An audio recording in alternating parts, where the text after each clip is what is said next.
Hey everybody, today we're going to talk about the rise of the modern era. So this is the very last homework that you're going to do that's like this. The rest of them are going to be a little bit different, more project-based, especially after the AP test. So yay, last definition homework, last video lecture you're going to see. Woohoo! Okay, so rise of the modern era. So after Ronald Reagan serves his second term, his Vice President George H.W. Bush is going to receive the Republican nomination, along with the Indiana Senator David Quayle as running mate. They're going to defeat Michael Dukakis, and they're going to label him a card-carrying liberal. I actually talked about this at the very end of the last lecture, but I'll touch on it because this homework. In the Middle East, the United States under Ronald Reagan had attempted to persuade the Palestinian Liberation Organization to accept Israel while seeking Israel's acceptance of a Palestinian state. It is going to be unsuccessful under the Reagan years, but it's going to become a very decisive issue in the Bush years. The Persian Gulf War. So August of 1990, Saddam Hussein's troops are going to invade Kuwait. The United States, well, Saddam Hussein believes that the United States is going to support and threaten to invade Saudi Arabia. Bush is going to convince the UN to use force against Iraq. The coalition of 34 nations are going to undertake military action. A UN resolution is going to be passed that is going to impose economic sanctions against Iraq, and it's going to, say that, hey, we have these economic sanctions unless you allow inspection of your weapons, that all biological and chemical weapons arms can be destroyed, and that they can't develop nuclear weapons. This is showing you the breakdown of the Soviet Union. So you see in 1991, the Soviet Union will break apart, and you're going to see establishment of a lot of different Eastern European countries. Energy is going to become a much larger issue as we move forward, as well as the issue of the environment and how it is being treated. Okay, the rise of the European Union and China. So during this time period, we're going to see the rise of what's known as globalization. Globalization is the idea that we are more connected as a world, and so it's much harder to remain an isolated nation that isn't in other people's business, isn't trading, is cut off from the rest of the world. So you're going to see that along with globalization, that different powers are going to rise about, as well as different organizations, much like the European Union and China. So the nations of Western Europe are going to form the European Union, otherwise known as the EU, in 1992, which Britain just Brexited on out of this summer. They're going to move towards the creation of a single federal state, kind of similar to the United States. That was the idea to begin with. By the end of the 1990s, the European Union included more than 20 countries, and they had a single currency, the euro, which was established in 2002. But they're still very much their own nations. The European Union is a uniting force, especially for trade, but they don't really have the same vibe of the United States with that unity piece of the European Union. So between 2000 and 2008, China is going to quadruple their GDP, or how much money they're making. They are going to embrace capitalism by producing really inexpensive products because they have really bad working conditions and workers make not a ton of money. They're going to sell stuff abroad. Relationship with China is going to negatively impact U.S. manufacturing by providing those inexpensive products manufactured in China rather than the American-made products for sale in the U.S. because we don't have the same labor regulations as well as regulations of how things are made. So things are more expensive that are made here than in China. But I mean, eventually their workers will have, I imagine, a revolution. Because, that stuff doesn't last forever. Didn't with us. Okay, this is showing you a demonstration map. Talking about our global economy, and, well, not a map, it's a picture. It's a demonstration in Seattle in 1999, talking about, racial diversity and the economic, globalized economy, all that good stuff. Okay, this is showing you how much the average family is making during this time period. So you can see on average, productivity is going up. The median family income is generally going up, as well as hourly wages. This is showing you imports versus exports. you as a country generally want to have more exports than imports, because having more exports means that you are making more money off of other countries. Imports means you are more dependent and reliant on other nations and aren't making nearly as much.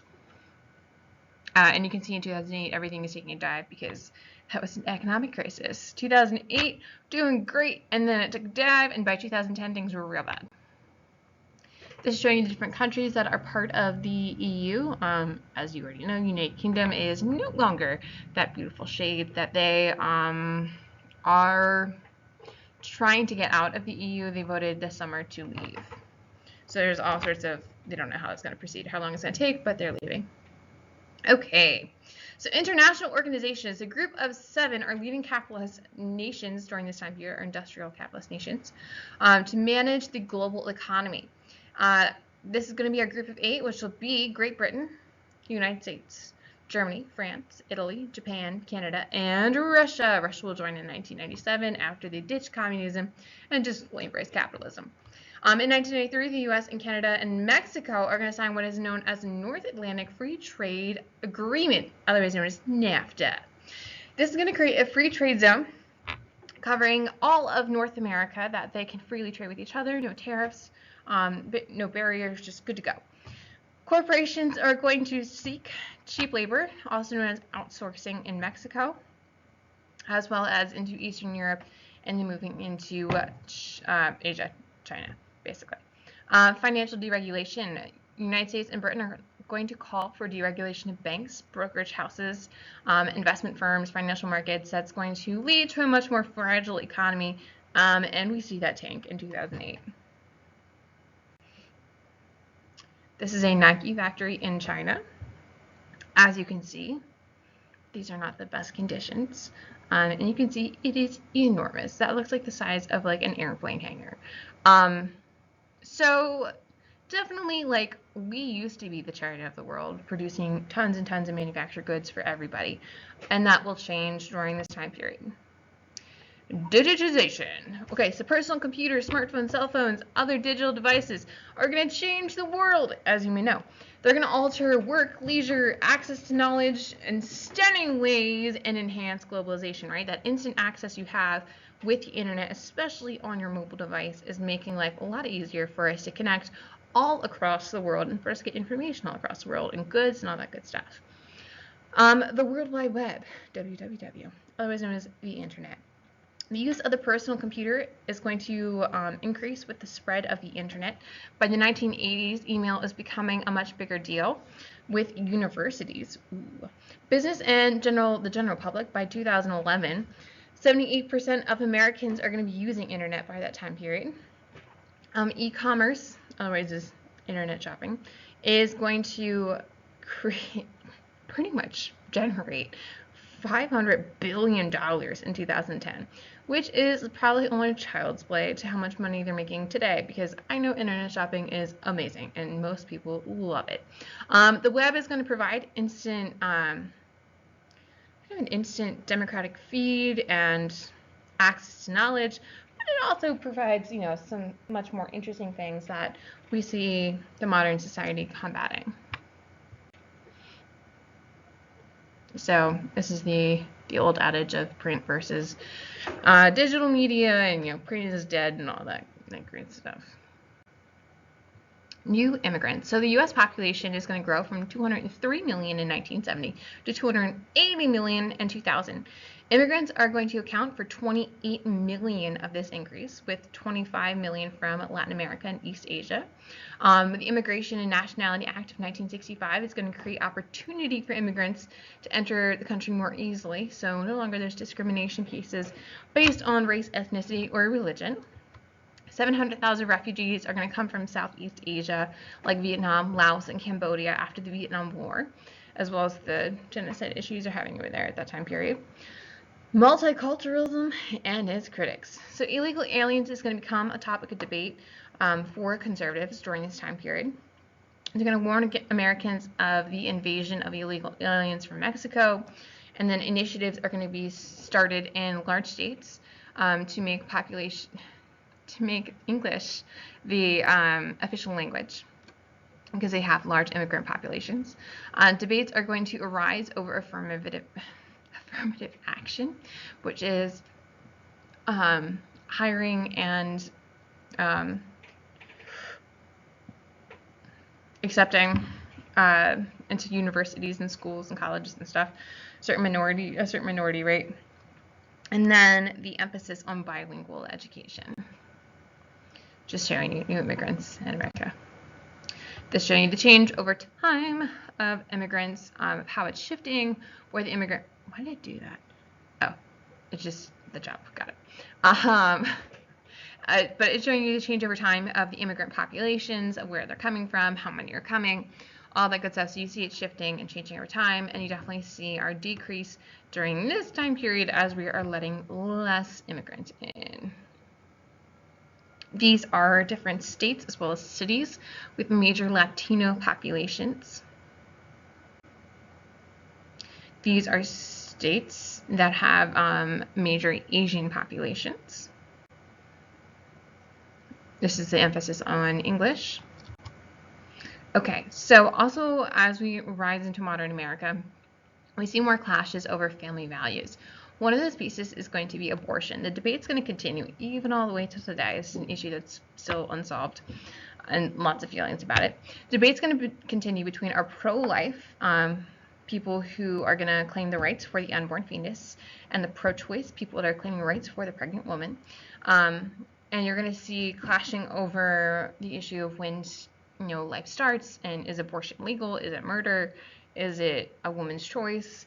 And they are going to talk about the issue of public funding for abortions and discussing that, parental notification of minors wanting abortions, waiting periods, access to abortion clinics. These are all going to be issues that arise during this time period, and they're going to become even more intense as we look into modern issues. Gay rights. So by the 1990s, many cities and states are going to have bans and discrimination on the basis of sexual orientation. But the Human Rights Campaign is going to focus on full marriage equality and a legal recognition of same-sex marriage. And that's on par with the heterosexual marriage.